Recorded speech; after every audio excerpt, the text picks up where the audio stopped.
You're probably used to the term phishing.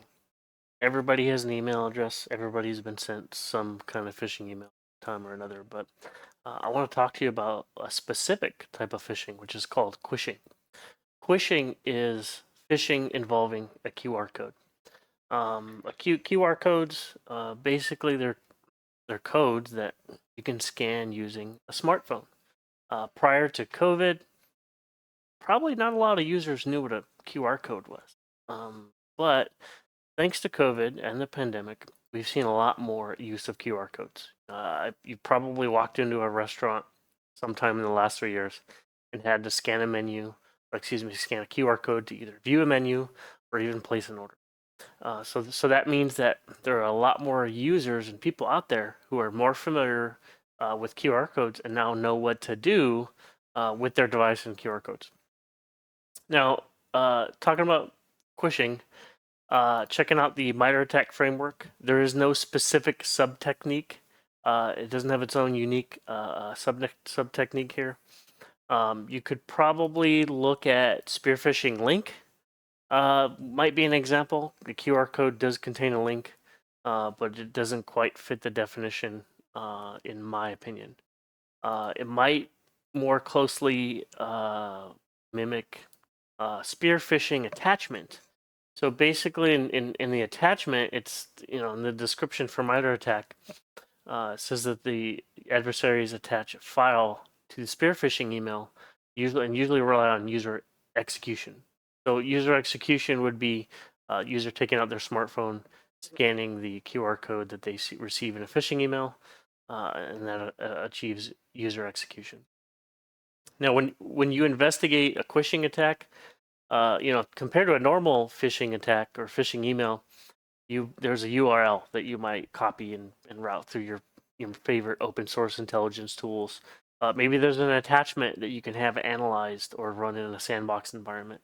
With QR code, with quishing, usually it's just a plain JPEG, PNG, whatever image that doesn't have any malicious code, because a file with malicious code has a better chance of getting caught by some kind of email security appliance, when a plain image does not. Most email security appliances, or any that I know of, don't scan QR codes. I don't believe they can recognize it. If there is one out there, let me know. That'd be great. Um, so if you're sent a email by a user, it says, "Hey, Mr. Sock or Mrs. Sock, you work in my security operations center. I think this email is phishing. What should I do? Or is this a legitimate email?" Uh, it may be a little awkward at first, but there are some tools that you can use to decode that URL, so that way you can continue on with your investigation. So my first choice here is CyberChef. CyberChef is a wonderful tool. Has all kinds of different operations that you can use. Specifically with quishing, there's the parse QR code operation that you can use. From here, you can either click on open file as input, or my favorite is to just click and drag and drop into this input panel. It'll analyze the QR code, and you can see here I used a quishing email, training quishing email. It has lots of other irrelevant information. It was able to disregard that and just analyze the QR code here. So CyberChef will make this output the URL or whatever data is in the QR code. This one particular link is not clickable for me, but if I were to send this to somebody in a Word document or an email, it would become clickable. I'd have to defang it. So what I'd like to do here is you actually use the defang URL operation. And then, as you can see here, it adds the classic brackets that you might see in a IOC report. So that way I can send this to someone safely without having to sit here and manually add in all this information. Now, you may be thinking, okay, CyberChef, great. What if I'm in an analyst environment where I don't have access to the internet? Well, there's two options, in my opinion. Is you can download CyberChef and you can run it as a standalone instance.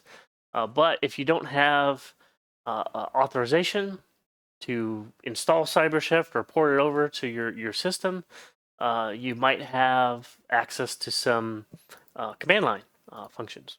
So here in this folder, this is I have my Windows subsystem for Linux. I've got 2 scripts and 3 different QR codes that I've obtained.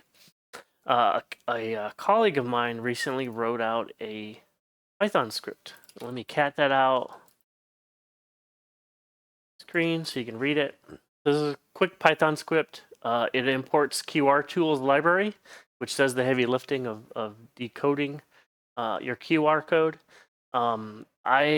His original script had a Python replace method to defang the URL. I prefer to use other command line tools such as bash, which I'll show you here shortly.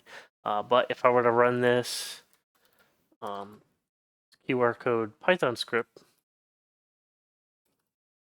and then I'm going to do QR1.png, and so we see our output.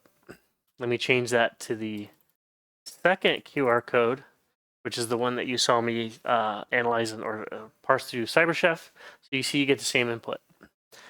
Here it is clickable. Now, if I would have maintained the original script that my colleague had, this would have been defanged.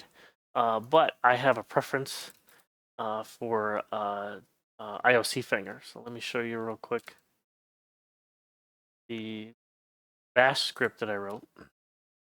And it's simple bash script. I'm using it to run the Python script. The $1 variable will be the file name that you provide, and it'll put that into a variable, and then it'll echo it it'll echo it and pipe that into defang. Let me give you a quick demo right now. So this is the bash script, QR code, decode, QR2. And as you can see here, same output that we had earlier, but with defang. So if I run this Python script again real quick, you can see that there's the malicious address URL that's clickable. But if I wanted to pipe that through to bash, now you notice that it's not clickable at all. It has the same defang properties as the one we did in CyberChef.